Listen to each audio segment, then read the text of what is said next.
Hello chess friends and welcome to Jozarov's chess channel and welcome to the round 1 of the FideChess.com Grand Swiss in 2019 in the Isle of Man. So we have really a great tournament. 154 players are playing. Magnus Carlsen is also there. We have Fabiano Caruana, Vishy Anand, and many of these top grandmasters, former European champions, current European champions. So this is really the creme de la creme, and I'm really looking forward because even in the round 1 we had the really great games. And I was looking which game should I publish today, and I decided to do this one. It was a gameplay by Ivan Cheparinov against Baron Tal.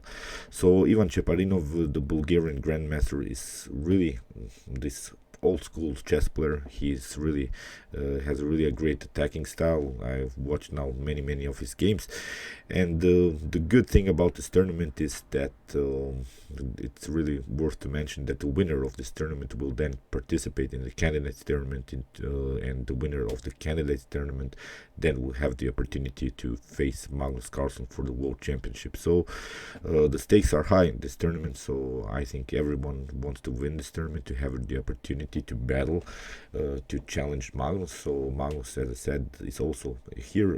He won in the first round, but it was really a lucky win, I think, and his opponent had many chances. So I see everyone in this tournament knows how to play chess. We have really a great tacticians, great positional players, great opening theory guys that really know their theory and to the last move. And I think we'll have the best games here with some queen sacrifices, rook sacrifices, and many of these beautiful elements of the chess game. So let's see now this game by Cheparinov against Baron Tal. We have here d4, knight on f6, and now c4, g6. And now comes this move f3. This is the preparation to play the so-called Saemisch attack against the King's Indian. The Saemisch attack is a good opening, I think, for those who are having troubles maybe to play against the King's Indian. I think this f3 move is perfectly fine. Here we have bishop on g7. There is this line with d5 immediately. Then you can play c takes d5. After knight takes on d5, we have now, after e4 and knight on b6, we have a sort of a Grunfeld style, but the good thing for white here is that we haven't played this move knight on c3, so you see black didn't have the opportunity to trade off this knight on c3, which is the common idea in the Grunfeld. So this knight is a little bit out of game here on the edge of the board. So most of the times a common Grunfeld player would love to take this knight on c3 and then challenge white center with the move c5. So in this setup it's not possible, so that's why here after f3 bishop on g7 was played, and now e4 by Cheparinov, d6 by Tal, and now knight on c3.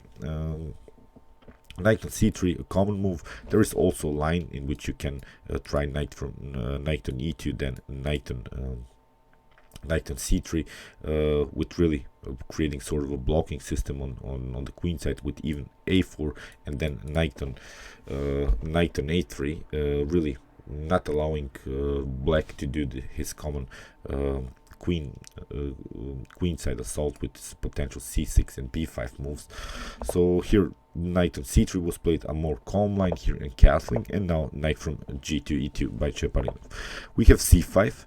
This is now Baron Tal's idea to challenge the center to the move c5. There is also the possibility to play the move e5 in the common King's Indian setup, so we are waiting white to play such move as d5, and then black's idea would be to launch this kingside attack like in the common Indian, in the common or orthodox line. So but here Baron Tal went into sort of a Benoni style of the King's Indian after d5.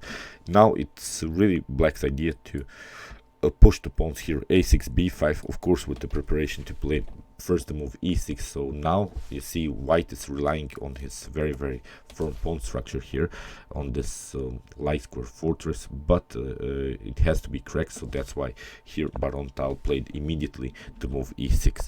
We have knight on g3, and here e takes d5 played by Tal.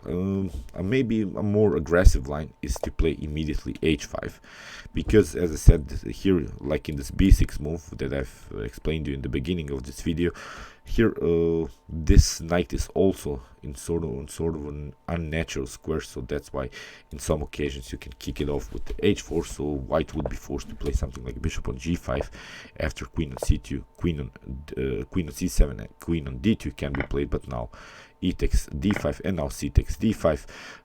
This is now a common line, and still with the preparations, a6 of course can be played by black, a4, and now knight on h7 and bishop on h4. This is still common theory. It's really I think maybe a more aggressive way for black to handle this knight on g3 idea.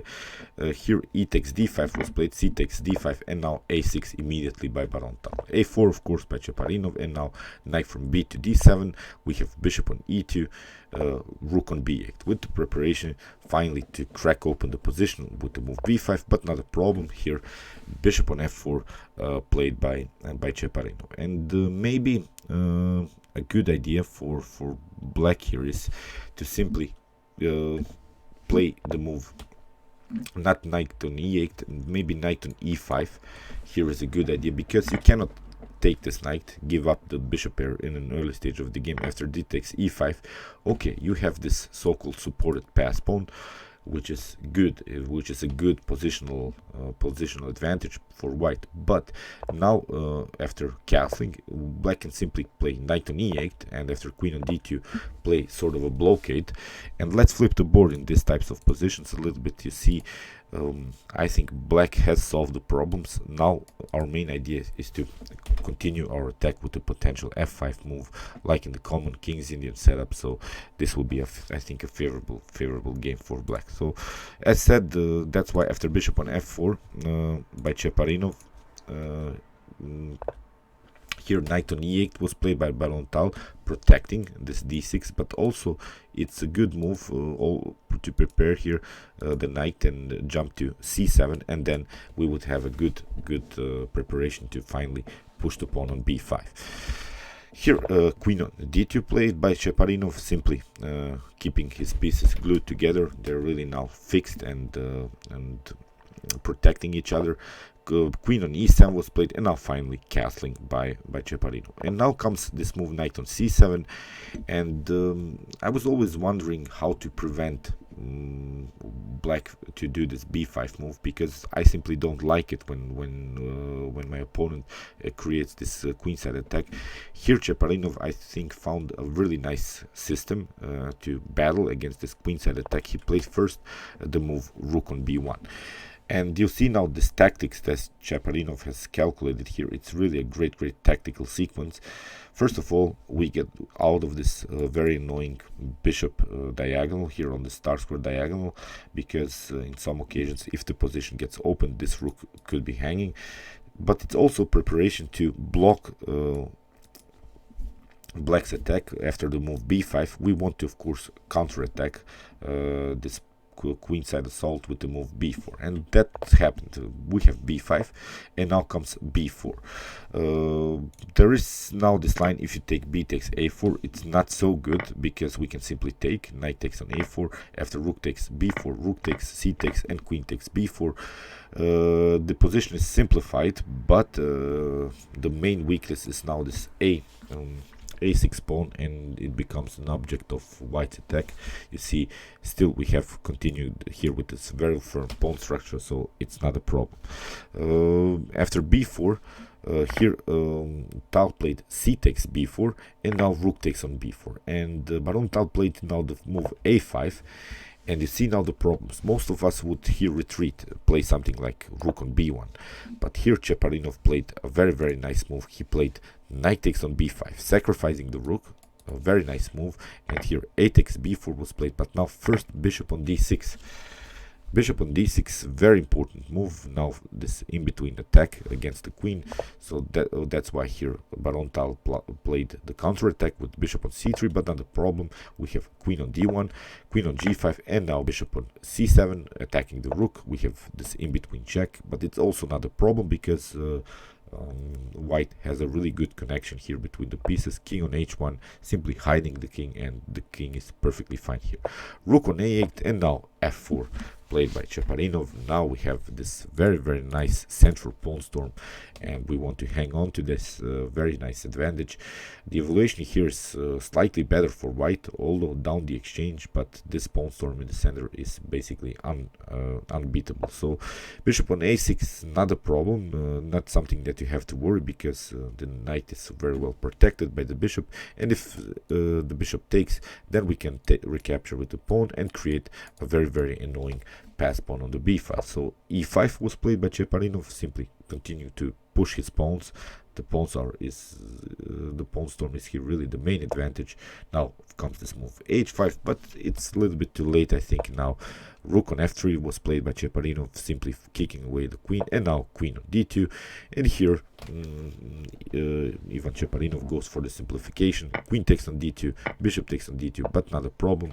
Now we have knight on e4 attacking the bishop, rook on c8. Again, Baron Tal is playing on the counter attack, but it's again not a problem because we have now a very important move d6, and you see these pawns are really great here. We have a really good connection between the pieces. The pawn is protecting the bishop, the knight is protecting the bishop, the pawn is protecting the knight, the bishop is protecting the knight. So you see, the bishop is protecting rook, the knight is very active, can also has really nice attacking possibilities. We have of course this attack by the knight against the bishop. So perfect attack here by Cheparinov. Here bishop on c1 was played, and now rook on f1, again just keeping to attacking this bishop, creating these simple threats. Bishop on e3 was played, but now bishop on c4, simply improving the position of the light square bishop. Now the light square bishop is aiming on this very weak f7 square.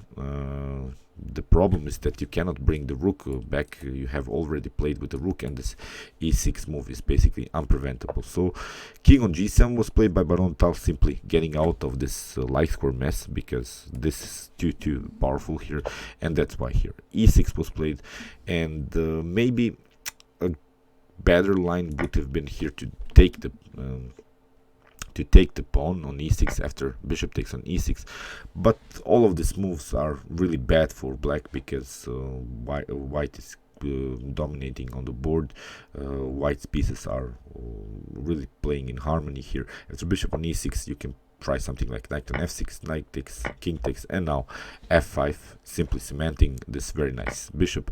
And here after bishop takes on f5, you can try something like bishop on b5, but you see this pawn is basically unstoppable. You have to do something with these rooks. We have another pass pawn. So here after e6, knight on b6 was played by Baron Tal, but here you see this power of connected pass pawns on the 6th rank. Whenever you have the opportunity to create these types of positions, I can guarantee you 90% of your games you'll probably win the game. The power of the 2 connected pass pawns on the 6th rank, you see how hard it is for the rooks to handle these pawns. Here Ivan Cheparinov simply played d7. We have knight on c4, so he gave up the knight, but it's not good to immediately take the rook. First we want to connect them now on the 7th rank, and now the beautiful pawns are really unstoppable here. Baron Tal simply played bishop takes on b5. We have a takes b5, rook takes on c7, but now we have the promotion here on d8. We have rook on c8, and here after queen on d5, Baron Tal simply resigned. So unbelievable game, great pawn breakthrough here, creating the central pawn storm. Very nice here, but for me the critical moment was this very nice preparation here. Instead of retreating with the rook, here this knight on b5, very powerful. You see, giving up the rook, but now after bishop on d6, simply taking the knight and now simply advanced his pawns. It was really unstoppable here for Baron Tal. Okay, I hope you enjoyed this game. We'll follow this very nice tournament. We have now 13 rounds. It's really Swiss format, so many additional criteria is important here in the continuation. So if two or more opponents have the same points, there is this additional criteria.